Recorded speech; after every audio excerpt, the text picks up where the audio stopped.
주신 말씀은 요한복음 8장 36절에서 47절입니다. 그러므로 아들이 너희를 자유롭게 하면 너희가 참으로 자유로우리라. 나도 너희가 아브라함의 자손인 줄 아노라. 그러나 내 말이 너희 안에 있을 곳이 없으므로 나를 죽이려 하는도다. 나는 내 아버지에게서 본 것을 말하고 너희는 너희 아비에게서 들은 것을 행하느니라. 대답하여 이르되 우리 아버지는 아브라함이라 하니 예수께서 이르시되 너희가 아브라함의 자손이면 아브라함이 행한 일들을 할 것이거늘 지금 하나님께 들은 진리를 너희에게 말한 사람인 나를 죽이려 하는도다. 아브라함은 이렇게 하지 아니하였느니라. 너희는 너희 아비가 행한 일들을 하는도다. 대답하되 우리가 음란한 데서 나지 아니하였고 아버지는 한 분뿐이시니 곧 하나님이시로다. 예수께서 이르시되 하나님이 너희 아버지였으면 너희가 나를 사랑하였으니 이는 내가 하나님께로부터 나와서 왔음이라. 나는 스스로 온 것이 아니요 아버지께서 나를 보내신 것이니라. 어찌하여 내 말을 깨닫지 못하느냐. 이는 내 말을 들을 줄 알지 못함이로다. 너희는 너희 아비 마귀에게서 났으니 너희 아비의 욕심대로 너희도 행하고자 하느니라. 그는 처음부터 살인한 자요 진리가 그 속에 없으므로 진리에 서지 못하고 거짓을 말할 때마다 제 것으로 말하나니 이는 그가 거짓말쟁이요 거짓의 아비가 되었음이라. 내가 진리를 말하므로 너희가 나를 믿지 아니하는도다. 너희 중에 누가 나를 죄로 책잡겠느냐. 내가 진리를 말하는데도 어찌하여 나를 믿지 아니하느냐. 하나님께 속한 자는 하나님의 말씀을 듣나니 너희가 듣지 아니함은 하나님께 속하지 아니하였음이로다. 아멘. 감사합니다. 오늘은 왜 자유롭게 하시는 하나님의 아들의 은혜가 필요한가? 왜 자유롭게 하시는 아들의 은혜가 필요한가? 라는 제목을 가지고 함께 은혜의 말씀을 나눌 수 있기를 원합니다. 예수님은 누구든지 목마른 자는 내게로 와서 마시라 라고 부르셨습니다. 이보다 더 기쁜 소식이 있을까요? 내가 어떤 형편에 있든지 어떤 상황에 있든지 내가 내 있는 모습 그대로 예수님께 나아가면 예수님께서는 내 영혼에 참된 만족을 주신다는 것입니다. 너무나 기쁜 소식인데요. 그럼에도 불구하고 어떤 사람들은 이 예수님의 초청의 말씀을 듣고도 그 말씀에 응답하지 않는 모습들을 봅니다. 왜 그들은 예수님의 부르심에 응답하지 않는 것일까요?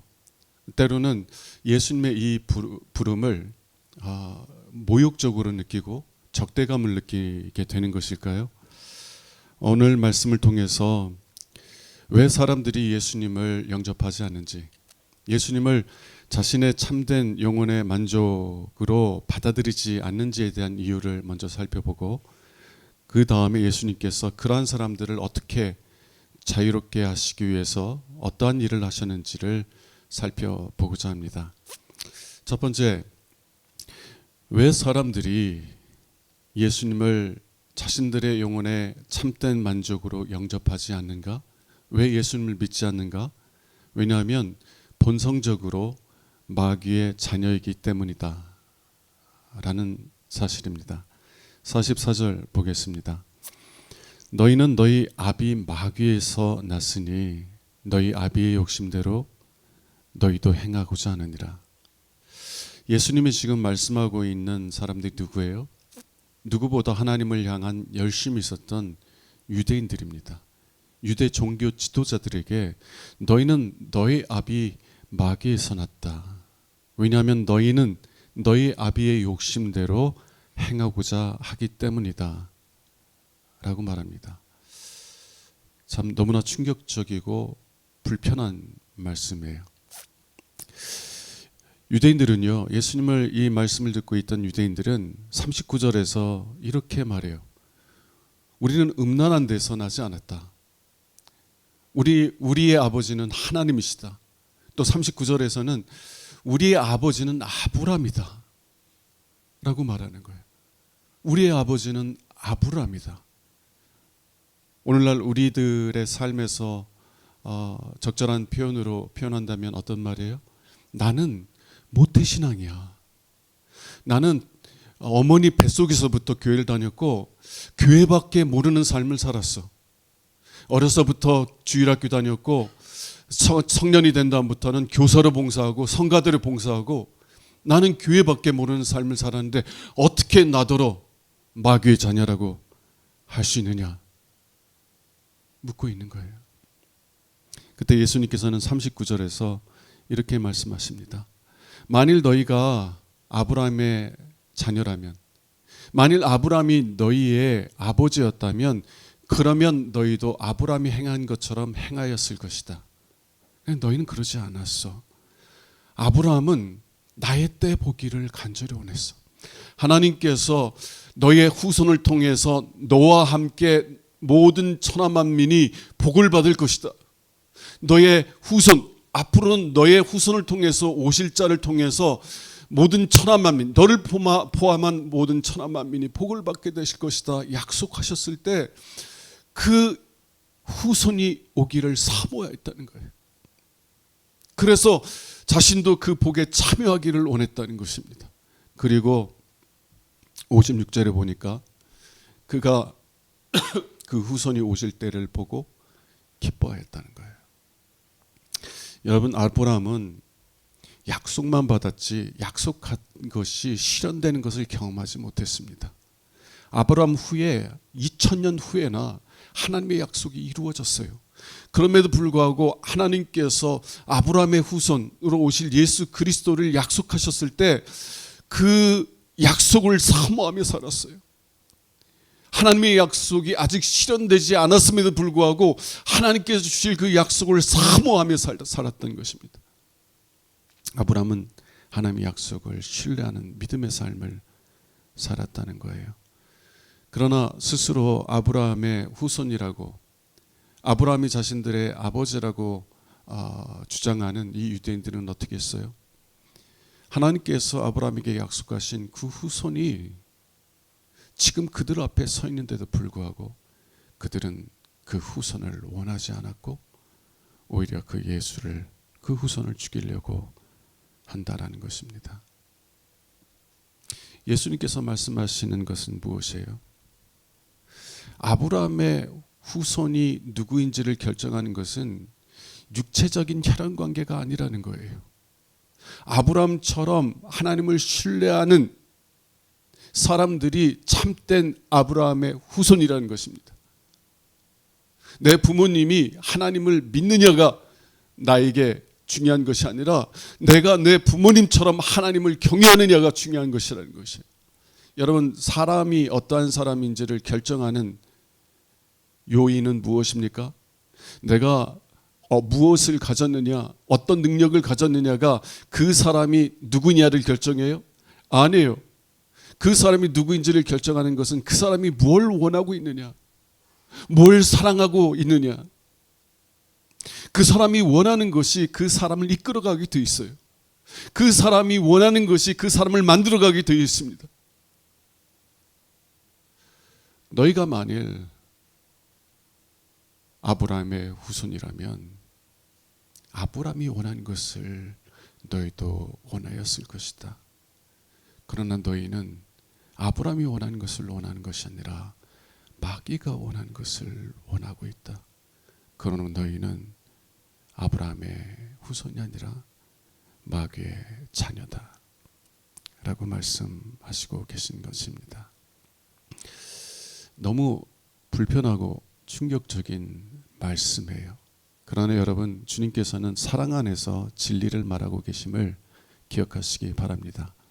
예수님께서 예루살렘을 바라보면서 예루살렘아, 예루살렘아,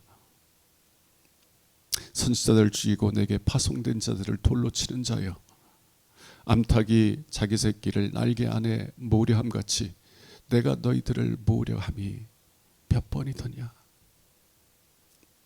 예수님은 그들을 정죄하기 위해서 그들의 현실을 이야기하시는 것이 아니라 그들이 죄악에서 돌이켜서 생명을 얻게 하시기 위해서 이 말씀을 하시고 계신다는 사실을 기억하세요. 그리고 이 말씀이 여러분들에게 너무나 불편한 사실이 될지라도 주님께서 나를 사랑하셔서 이 말씀을 주시는구나 라는 믿음의 고백 속에서 들을 수 있기를 주님의 이름으로 축원합니다. 그러면 마귀가 원하는 것은 뭐예요? 여러분, 사람이 어떤 사람이냐를 결정하는 것은 내가 무엇을 원하느냐에 달려 있다고 그랬습니다. 마귀는 누구예요? 마귀가 누구인지를 알려면 그가 무엇을 원하는지를 봐야 돼요. 마귀의 자녀들이 누구예요? 마귀의 자녀들이 누구인지를 보기 위해서는 그 사람이 무엇을 원하는지를 보아야 한다는 것입니다. 자, 마귀가 뭘 원하는지를 우리 보도록 하겠습니다. 44절을 다시 한번 볼게요.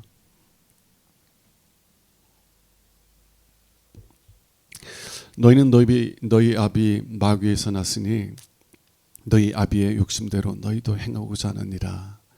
그는 처음부터 살인한 자요, 진리가 그 속에 없으므로 진리에 서지 못하고 거짓을 말할 때마다 제 것으로 말하나니 이는 그가 거짓말쟁이요 거짓의 아비가 되었습니다. 예수님께서 말씀하시는 것은 마귀의 속에 진리가 없다는 거예요. 그래서 자기 것으로 이야기하는데 그게 다 거짓말이라는 것이에요. 예수님이 말씀하시는 예수님이 무엇을 의미하는 것이에요? 무엇을 말씀하고 계시는 것입니까? 여러분, 우리의 근본적인 인생의 질문들 세 가지가 있죠. 철학이라는 것은 이 세 가지 질문에 대한 답을 구하는 과정입니다. 나는 어디로부터 왔고 무엇을 위해 살아야 되고 어디로 가야 되는가?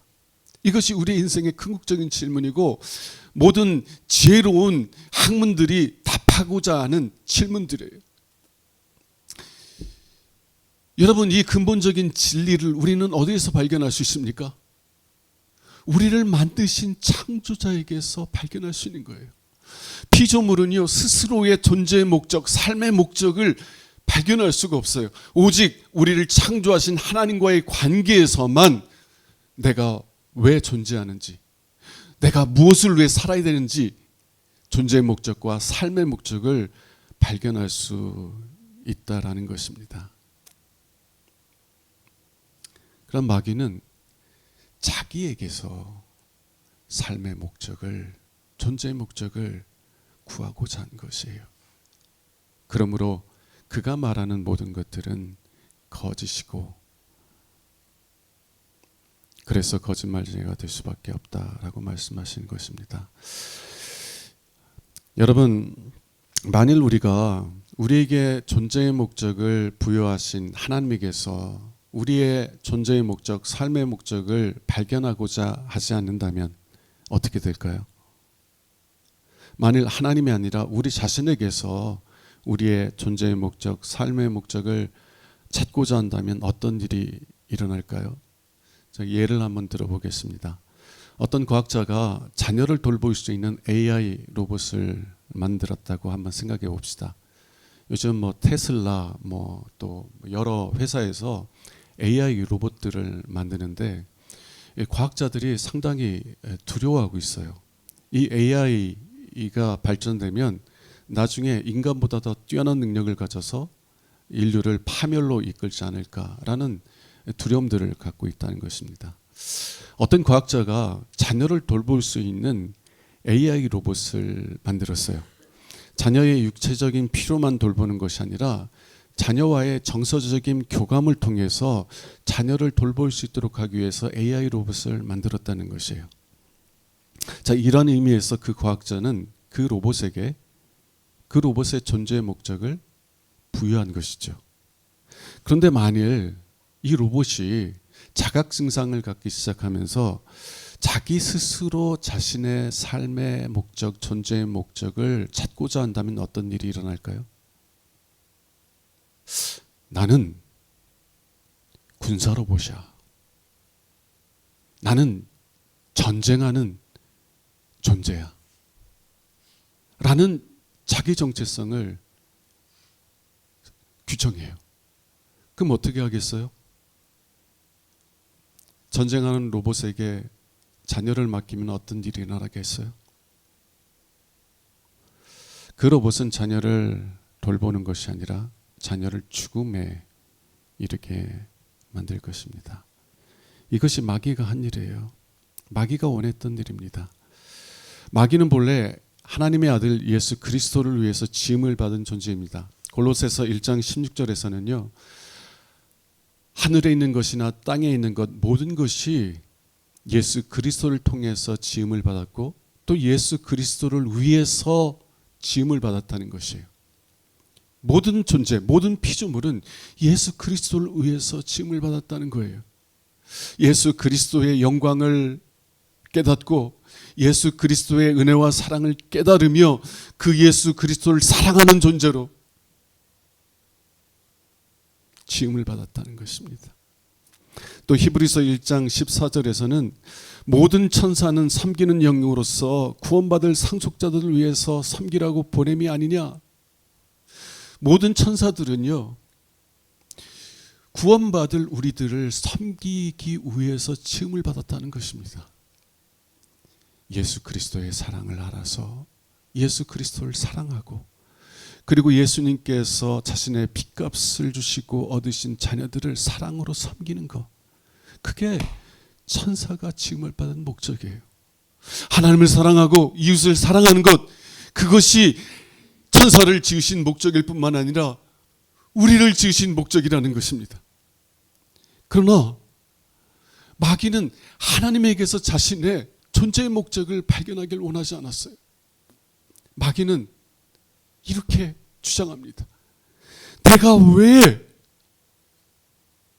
하나님이 부여하신 목적대로 살아야 돼? 내가 왜 하나님의 노예가 돼야 돼? 이제부터는 내가 내 삶의 주인이다. 이제부터는 내가 원하는 대로 살 것이다. 내가 원하는 것이 곧 법이요. 내가 원하는 것이 곧 진리이다. 이제부터는 내가 무엇을 위해 존재해야 되는지, 이제부터는 내가 무엇을 위해 살아야 하는지는 하나님이 아니라 내가 규정하고 내가 결정할 것이다.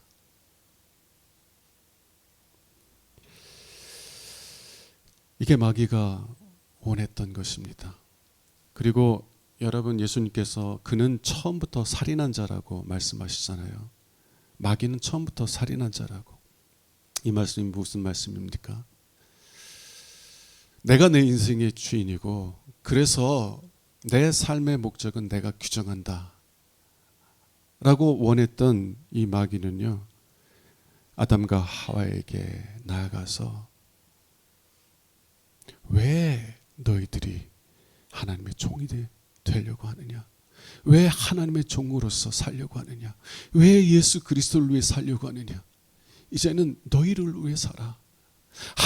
하나님이 원하시는 삶이 아니라 너희들이 원하는 삶을 살아. 그게 참된 자유야 라고 미혹함을 통해서 아담과 하와 그리고 그에게 속한 모든 사람들이 하나님의 생명으로부터 끊어지게 만들었다는 것이에요. 여러분, 죽음이라는 것은 무엇입니까? 우리가 사랑하는 대상으로부터 분리되는 것 아니에요? 우리가 하나님을 원하지 않게 되었을 때 우리는 하나님의 생명으로 분리된 것이에요. 그래서 마귀가 우리를 죽음에 이르게 한 처음부터 살인한 자라는 것입니다. 이 말씀을 우리 자신들에게 한번 적용해 봅시다. 여러분들은 무엇을 원해요? 여러분들의 삶의 목적과 존재의 목적을 어디에서 찾고 있습니까? 내 인생의 주인은 나야. 누가 감히 나보고 이렇게 살라 저렇게 살라 말해. 내가 부모님 존경하고 사랑하지만 부모님일지라도 내가 어떻게 살아야 되는지는 규정할 수 없어. 부모님이 내 인생 대신 살아줄 거야? 내 인생은 내 거야.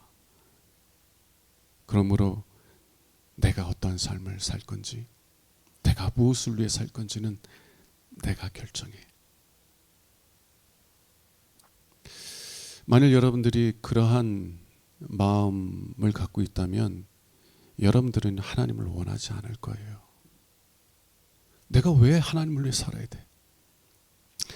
저는 모태신앙이에요. 그리고 어려서부터 목사가 되어야만 한다는 예언 기도를 듣고 자랐습니다. 그리고 그때는 큰 교회를 다니고 있었기 때문에 목사님들이 너무 좋게 보여서 와, 나는 목사 된대, 이런 설레임 속에서 살았어요. 근데 저희 아버지가 제가 고등학교 1학년 때 거제도로 갑자기 목회를 가셨는데, 개척교회를 하셨는데, 개척교회 현실 속에서 나는 절대 목사 안 하겠다고. 참 아버지가 미웠어요. 혼자 고생하려면 혼자 고생하지 왜 어머니 힘들게 하고 왜 자녀들에게 힘들게 하나. 그래서 신학교 가려던 마음들을 다 포기하고 다른 곳, 육사도 알아보고요. 제가 영어 좋아하니까 영어 영문학과도 가보려고 막 생각을 했습니다. 근데 고등학교 때 하나님이 꿈을 꾸게 해주시고 그 꿈을 꾼 이후에 예언 기도를 듣게 하셨는데, 그 꿈 내용은 뭐 얘기하지 않겠는데요. 나는 목사가 안 되면 큰일 나는구나. 그리고 억지로 신학교에 갔어요. 근데 신학교에 가서도요, 늘 제 마음에 고민이 되는 것은 무엇이냐면, 내가 하나님을 위해서 5년이나 10년 동안 열심히 하나님을 섬기라고 한다면 까짓거 하겠어. 눈 딱 감고 한 10년 동안 나 죽었습니다 하고 하나님을 섬기겠어. 근데 목사가 된다는 것은 무엇을 의미해요? 일평생 하나님을 위해 살아야 된대. 그것처럼 지옥 같은 게 없는 거예요. 그래가지고 신학교 2학년 때 거제도에 내려가가지고 부모님께 저 신학교 그만뒀으면 좋겠습니다. 근데 그 말씀을 들은 저희 부모님이 혼내는 게 아니라 그냥 눈물만 계속 흘리시더라고요. 그래서 그만 못 뒀어요. 그냥 끌려갔어요. 그러다가 군 먹으러 가기 위해서 일찍 목사 안수를 받고, 그리고 목사가 되어서 군인들을 섬기고 있었지만 제 마음에는 여전히 하나님을 원하지 않았다는 것입니다. 제가 마귀의 자녀였어요. 제가 마귀의 자녀였습니다. 여러분은 뭘 원해요? 여러분들이 모태신앙으로 교회에 다니고 있을지라도 여러분의 마음이 하나님을 원하지 않고 예수 그리스도를 원하지 않는다면 여러분은 하나님의 자녀가 아니에요.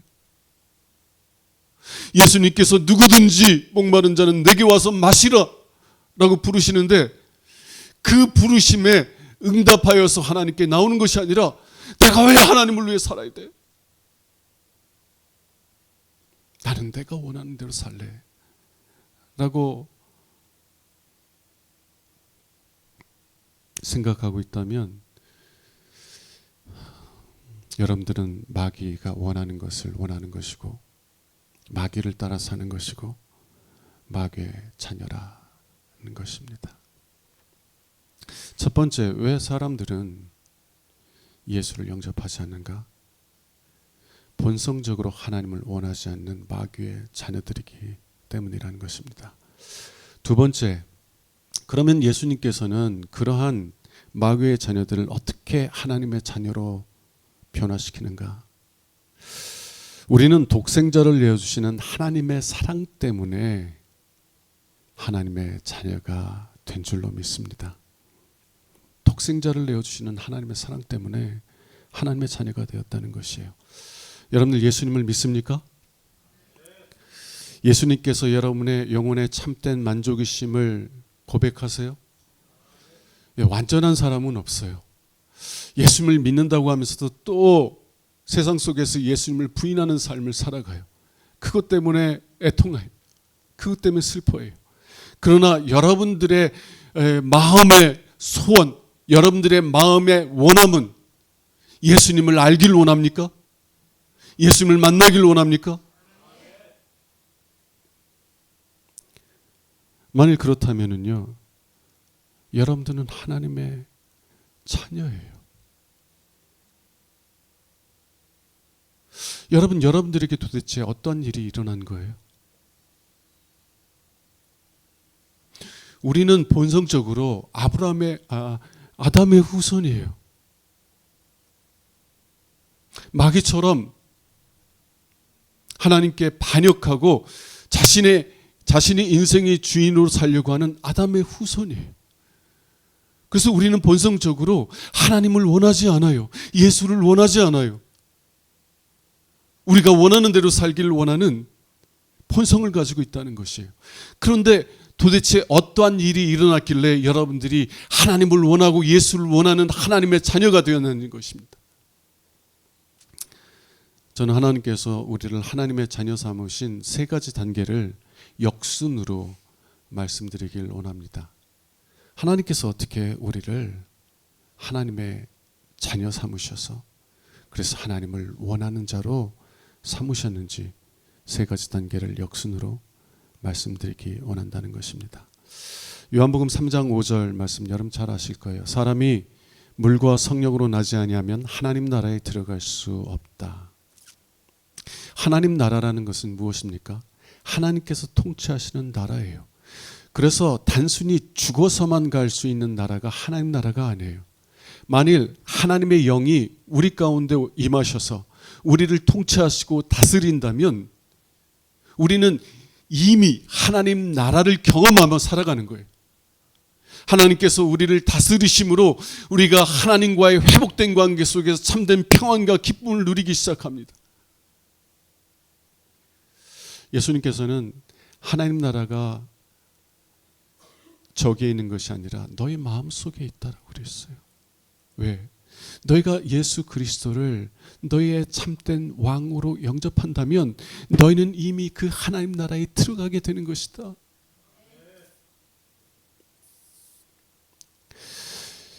여러분, 우리가 어떻게 하나님 나라에 들어갈 수 있어요? 사람이 물과 성령으로 나지 아니하면 하나님께서 우리를 다시 태어나게 해주셔야 된다는 거예요.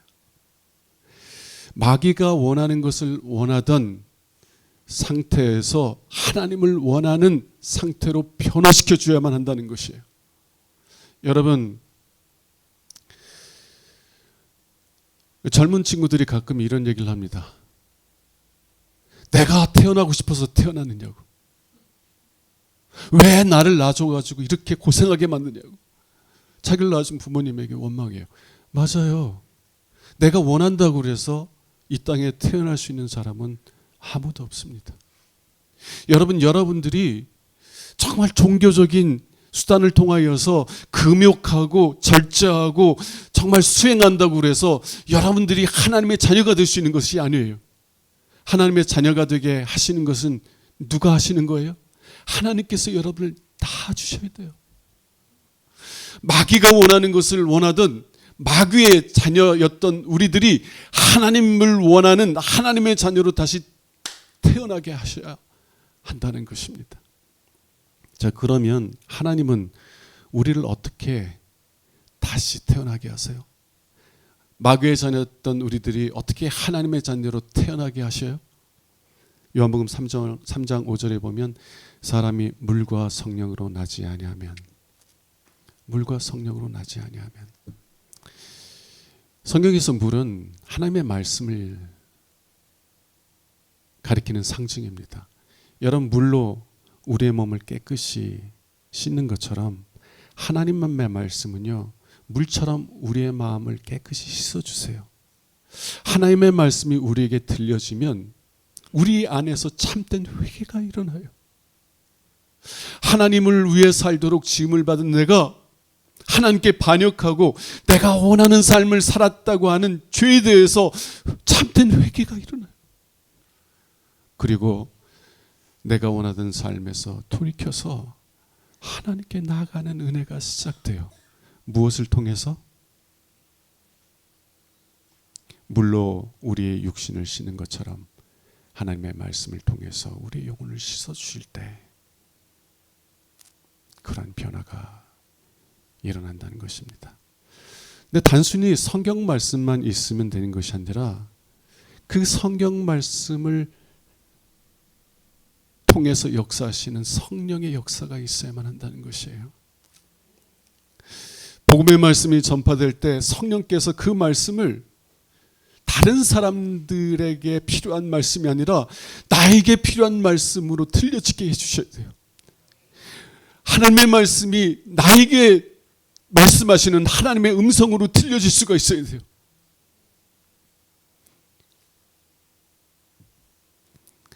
그런 성령의 역사가 있을 때만이 하나님 말씀을 통해서 우리의 모든 죄가 깨끗이 씻김을 받게 되고, 마귀가 원하던 것을 원하던 우리들이 하나님을 원하는 하나님의 자녀로 다시 태어나게 되는 줄로 믿습니다. 고린도후서 4장 6절에서는 사도 바울이 이 예수님의 말씀을 다른 각도에서 설명을 합니다. 사도 바울은 복음을 전하였거든요. 그가 전하는 복음은 예수 그리스도에 대한 복음입니다. 예수 그리스도께서 누구이신지, 그리고 예수 그리스도께서 우리를 죄악 가운데서 구원하시기 위해서 어떤 일을 행하셨는지를 전하는 복음이에요. 다르게 말하면 그는 오직 예수 그리스도의 십자가를 전하였습니다. 우리가 받아야 될 하나님의 진노의 심판을 대신 받기 위하여서 십자가에 달리신 예수 그리스도를 전하는 거예요. 그리고 우리를 대신하여 십자가에 달리신 예수를 믿을 때 우리가 하나님의 진노에서 벗어나서 하나님과 화평을 누릴 수 있다고 하는 복음을 전하는 거예요. 근데 이 복음을 전하는데요, 유대인들에게는 거리끼는 것이요, 이방인들에게는 어리석게 들리는 거예요. 아니, 자기 자신도 구원하지 못한 자가 어떻게 우리를 구원해?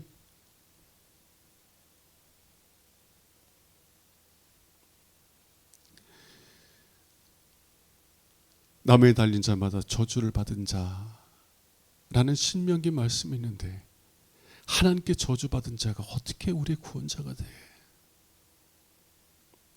그런데 복음을 전할 때 어떤 일이 일어나냐면, 고린도후서 4장 6절에 보니까 빛이 있으라 하신 하나님께서 말씀을 듣는 자들의 영혼에 복음의 빛을 비춰주시는 거예요.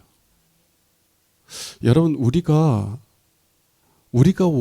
원하는 대로 살려고 하는 마음으로 가득 차 있으면 하나님의 말씀이요, 이해가 되지 않아요. 하나님의 말씀이 매력적이지가 않아요. 누구든지 목마르거든 내게로 와서 마시라, 그 자비로운 초청이 매력적으로 느끼지 않는 거예요. 성경에서는 우리의 그러한 상태를 우리가 어둠 가운데 있다, 빛이 없어서 어둠 가운데 있다, 하나님의 찬란하신 영광의 복음이 비춰지는데도 그 복음이 이해되지 않고 깨달아지지 않고 매력적으로 느껴지지 않는 이유는 우리의 마음이 하나님을 원하는 것이 아니라 내가 원하는 대로 살려고 하는 그 마음을 가지고 있기 때문이라는 것이에요. 근데 하나님께서요, 그 복음이 선포될 때 빛이 있으라 말씀하시는 거예요. 우리의 영혼에 복음의 빛을 비춰주시는 거예요. 그때 어떤 일이 일어나요? 이전에는 보지 못하던 예수 그리스도의 영광을 보게 되는 거예요. 예수님께서 십자가에 달리셨다는 사실이 믿어지는 거예요. 내가 죄인이라는 사실. 그런데 그 죄를 위해서 예수님께서 대신 십자가에 못 박혔다는 사실. 예수님의 그 죽음을 통해서 예수님께서 우리와 하나님 사이에 화평을 이루셨다는 사실. 그게 믿어지는 거예요. 그때 예수님의 부르심에 아멘 하며 나오는 것이에요. 그게 저에게 일어났던 일입니다. 제가 군대 목사로 있을 때 제가 정말 제 인생의 가장 밑바닥에 있었던 것 같아요. 제가 저를 사랑하지도 못하고 제 자신을 사랑하지 못하겠더라고요. 그런데 곤고함 속에서 복음의 말씀을 듣고 있을 때 그 십자가의 복음을 통해서 하나님께서 저를 깨닫게 해주셨어요. 저의 어두워진 마음의 눈을 열어주셔서 십자가의 영광의 복음의 말씀을 깨닫게 해주셨어요. 예수님께서 십자가에 못 박힌 것은 나 때문이라는 사실을 깨닫게 해주셨어요. 제가 그 예수님의 그 놀라운 사랑을 깨닫게 됐을 때 저는 한참을 울었어요. 왜 내가 이제서야 예수님을 알게 되어서 이렇게 헛된 삶을 살아왔을까? 진정한 회개가 일어나기 시작하는 거예요. 예전에는 내가 원하는 삶을 살았다고 생각했어요. 내가 원하는 대로 살았으니까 나는 만족한다고 생각했어요. 근데 예수님을 만나고 나니까 그 삶이 다 헛된 삶이었더라고요. 그래서 참된 회개가 일어나고, 그리고 이러한 고백을 하게 되더라고요. 예수님이 나 같은 죄인을 위해서 생명을 내어주실 정도로 좋으신 분이라면 그럼 이제 예수님을 내 인생의 주인으로 영접하겠습니다. 이제는 나를 위해 사는 것이 아니라 나를 위하여 피 흘려주신 예수를 위해 살겠습니다. 그리고 그때부터요, 예수님과 사랑의 사귐이 시작됐어요. 28살 때 예수를 만나고 지금까지 예수를 섬기고 있는데 한 번도 예수님은 나를 실망시키신 적이 없어요. 예수님은 언제나 내가 필요할 때, 내가 공고할 때마다 내 영혼에 참된 만족을 주셨어요.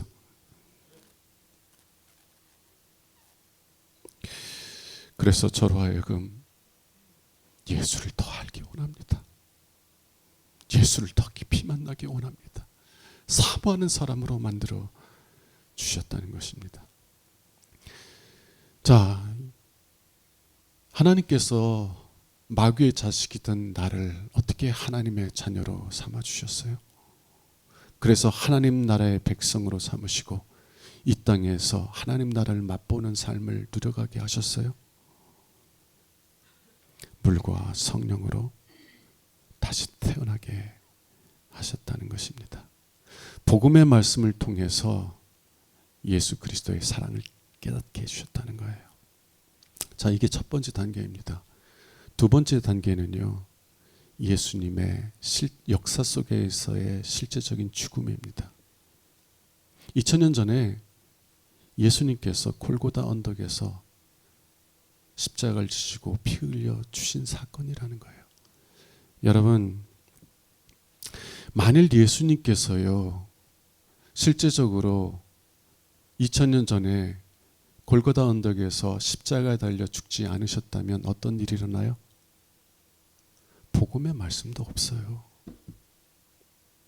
그리고 복음을 통해서 우리를 하나님의 자녀로 태어나게 하는 역사도 없습니다. 우리가 지금 하나님의 이 놀라운 은혜를 얻는 모든 것의 기초는 예수 그리스도의 죽음이에요. 예수님께서 골고다 언덕길에서 겟세마네 동산에서 기도하셨던 기도를 여러분 잘 아실 거예요. 아버지, 할 수만 있다면 이 잔을 내게서 지나가게 하옵소서. 저와 여러분들을 구원할 수 있는 다른 길이 있다면 십자가를 지지 않게 하옵소서. 근데 다른 길이 있어요? 없어요. 그렇게 예수님은 나의 뜻대로 하지 마옵시고 아버지의 뜻대로 되기를 원하나이다. 아버지의 뜻이 이루어지길 위해서 간절히 기도하셨어요. 만일 그때 예수님께서 십자가를 지지 않으셨다면 어떤 일이 났어요? 복음도 없고요. 그 복음을 통해서 거듭나게 하시는 성령의 역사도 없다고요. 대제사장들이 보낸 병사들이 예수님을 잡으러 왔을 때 베드로가 미리 준비했던 검을 꺼내서 싸우기 시작했습니다. 그리고 대제사장의 종 말고의 귀를 잘라버렸어요. 그때 예수님이 뭐라고 말씀하셨어요? 내가 지금이라도 아버지께 구하여서 12군단이나 더 되는 하늘의 군대를 보내달라고 할 수 없는 줄 아느냐? 십자가를 지기 직전에라도 주님이 아버지 나 원하잖아요.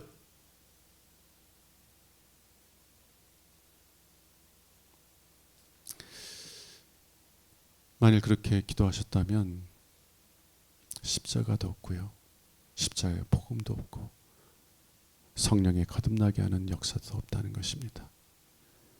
그러나 예수님은 우리를 구원하시기 위해서 아버지의 뜻에 따라 십자가를 지셨습니다. 이게 두 번째 단계예요. 세 번째는 우리를 향한 하나님 아버지의 사랑입니다. 왜 예수님께서 십자가를 지신 거예요? 아버지께서 우리를 사랑하셨기 때문입니다. 여러분 요한복음 3장 16절 잘 아시죠? 하나님이 세상을 이처럼 사랑하사 독생자를 주셨으니 이는 그를 믿는 자마다 멸망하지 않고 영생을 얻게 하려 하심이라. 하나님이 세상을 이처럼 사랑하셨다는 거예요. 어느 정도로 사랑하셨다고요? 독생자를 주기까지 사랑하셨다는 것입니다. 세상은 누구입니까?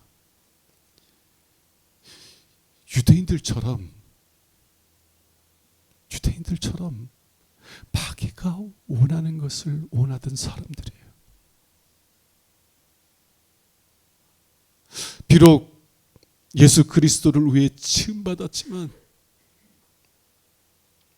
내가 왜 예수를 위해 살아야 돼? 나는 내가 원하는 대로 살 거야 라고 고백하며 하나님을 대적하는 사람들. 여러분 예수님께서 오늘 본문에 보면 너희는 내가 진리를 말함으로 나를 죽이려 하는도다 라고 말하고 있어요. 왜 유대인들은 예수님을 죽이려고 해요? 자신들의 왕권을 무너뜨리려고 하니까. 여러분 인생에서 여러분이 누구를 미워한 적이 있습니까? 왜 누군가를 미워해요? 왜냐하면 그 사람이 내가 원하는 대로 사는 것을 방해하기 때문에 그렇지 않아요? 내 인생의 주권을 침해하기 때문에 그렇지 않아요? 예수님께서 이 세상에 영광의 왕으로 오셨을 때 유대인들에게는 두 가지 옵션밖에 없었어요. 마귀의 자녀들에게는 두 가지밖에 옵션이 없었어요. 첫 번째는 예수님을 왕으로 영접하든지 아니면 그 왕을 죽이든지 그 왕을 몰아내든지 자기 인생의 중심에서. 그게 세상이에요. 근데 하나님 아버지께서 그 세상을 사랑하셨는데 독생자를 내어주기까지 사랑하셨다는 것입니다. 왜 예수님께서 십자가를 지셨어요? 아버지께서 세상을 사랑하셨기 때문입니다. 로마서 5장 8절은 이렇게 말해요. 같은 표현인데 다른 각도에서 말합니다. 우리가 아직 죄인 되었을 때 그리스도께서 우리를 위하여 죽으심으로 하나님께서 우리에 대한 자기의 사랑을 확증하셨느니라. 우리가 죄인이었을 때, 우리가 마귀의 자녀였을 때, 우리가 하나님이 아니라 세상을 원하며 살아갈 때, 그래서 하나님을 대적하는 삶을 살아갈 때 하나님은 우리를 먼저 사랑하셔서 독생자를 내어주시기를 기뻐하셨다는 겁니다. 그게 하나님의 사랑이에요. 만일 하나님께서 저와 여러분들을 사랑하지 않으셨다면 비록 우리가 죄인이요 하나님을 대적하는 반역자일지라도 하나님께서 우리를 먼저 사랑하시는 그 크신 사랑이 없었다면 예수 그리스도의 십자가의 죽음도 일어나지 않았을 것이고 그리고 예수 그리스도의 십자가의 복음도 없었을 것이며 우리가 마귀의 자녀에서 하나님의 자녀로 다시 태어나는 일도 없었을 것이라는 것이에요. 말씀을 맺겠습니다. 여러분 하나님을 원해요.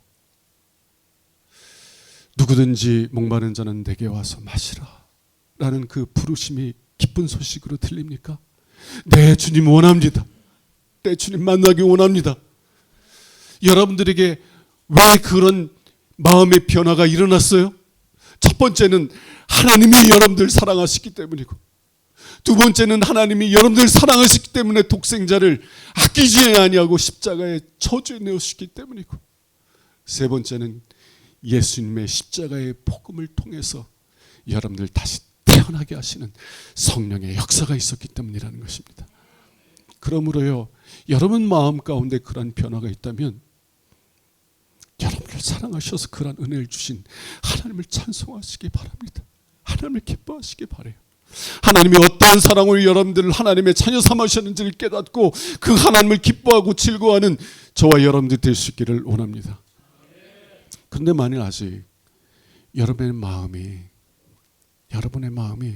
하나님을 원하지 않아, 누구든지 목마른 자는 내게 와서 마시라 라고 부르신 주님의 자비하신 초청의 말씀이 깊은 소식으로 안 들려. 오히려 침으로 느껴져. 왜 나보고 하나님을 위해 살라고 그래? 나는 내가 원하는 대로 살려고 하는데, 다른 사람들에게 피해 끼치지 않는 한도 내에서 그냥 내가 원하는 대로 살려고 하는 것이 나의 소박한 꿈인데 왜 자꾸 이 소박한 꿈을 무너뜨리려고 하는 거야? 이런 마음을 가지고 있다면요, 그냥 그저 다른 거 하지 말고 복음의 말씀을 들으세요. 복음의 말씀을 들으세요. 여러분들이 복음의 말씀을 듣기만 해도 성령께서 그 말씀을 통해서 여러분들을 거듭나게 하실 것입니다. 말씀 앞으로 나오세요. 기도하겠습니다. 하나님 아버지, 우리가 하나님을 원하는 하나님의 자녀가 된 것은 죄인을 사랑하시는 하나님의 사랑 때문이요, 또 아버지의 뜻을 따라 자신의 생명을 내어주신 예수님 때문이요, 또 그 복음을 전하는 아름다운 발들 때문이요, 그 복음을 통해서 우리를 거듭나게 하시는 성령의 역사 때문임을 고백합니다. 하나님, 우리를 거듭나게 하신 하나님의 이 놀라우신 은혜와 사랑을 날마다 깊이 깨닫고 고백하며 날마다 하나님을 기뻐하며 찬송하는 삶을 살아가게 하옵소서. 우리 주 예수 그리스도 이름으로 기도합니다. 아멘.